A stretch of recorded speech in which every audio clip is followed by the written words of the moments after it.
thinking.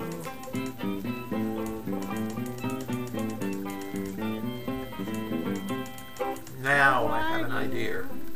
Let's ride down, and baby, let your mind roll on. And let's give his opinion of truth witnesses. What is a truth witness? Someone who testifies for Christ. And he goes a little bit further. It's not just testifying for Christ. You have to do a little bit more to be a truth witness. He says, a truth witness is a person who in poverty witnesses for the truth, in poverty and lowliness and abasement, is so poor that he perhaps has not always had daily bread, but he received the daily bread of persecution in abundance every day. For him there was never advancement and promotion except in reverse, step by step, downward. A truth witness, one of the authentic truth witnesses, is a person who is flogged, mistreated, dragged from one prison to another, then finally the last advancement by which he is admitted to the first class in the Christian order of precedence, then finally is crucified or beheaded or burned or broiled on a grill, his lifeless body thrown away by the assistant executioner into a remote place, unburied. That is how a truth witness is buried, or burned to ashes and cast to the wind, so that every trace of this refuge might be obliterated. So that's what a truth witness is, not the people who come knocking on your door testifying for Christ. The people who die are the truth witnesses. Again on Luther, he says, Luther, you had 95 theses. Terrible. And yet, in a deeper sense, the more theses, the less terrible.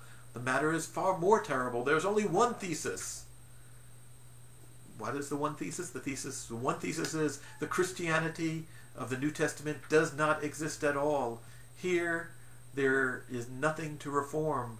It is a matter of throwing light on a Christian crime continued over the centuries and practiced by millions, more or less guilty, a crime which whereby, little by little, in the name of perfecting Christianity, a sagacious attempt has been made to trick God out of Christianity.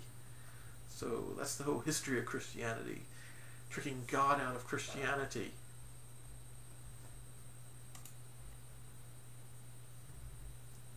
And in one of his last works, The Moment, he says, in a world of Christians where millions and millions call themselves Christians, I do not dare to call myself a Christian. And then talking about the church, he says, Christ says to the rich young man, sell all that you have and give it to the poor. And then the pastor, sell all that you have and give it to me. Kind of making fun of the of modern day Christianity. One cannot live on nothing. One hears this so often, especially from pastors. And the pastors are the very one who perform this feat. Christianity doesn't exist at all, yet they live on it. And talks more on the pastor's way of living. The pastor's way of making a living, to ship people to the blessedness of eternity. This has the inestimable advantage of ensuring the shipper against even the possibility of getting a bad name, because no news whatever is received from the transported. So that's great, right?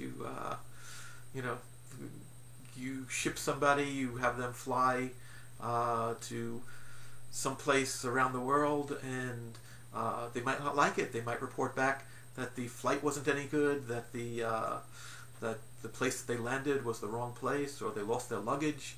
But you never hear these complaints about Christian pastors. That's because they're shippers who never receive back any criticism for where they send people. Never has happened. So they have an advantage over other passenger liners or people who do that stuff. And this is what he wrote 1 month before his death. I do not call myself a Christian. I do not speak of myself as a Christian. It is this that I must continually repeat. Anyone who wants to understand my very special task must concentrate on being able to hold this firm. I am not a Christian. And unfortunately, I am able to make it manifest that the others are not either, indeed even less than I, since they fancy themselves to be. He wrote that on September 1st, 1855, about a month before he died. So, poor Kierkegaard, he wasn't a Christian, and he had the ability to point out to others that they also weren't Christians. And I thank you for watching, and I'll do probably one more video, the next one on Kierkegaard also, and hope you make comments, and hope you enjoyed it. Talk to you soon.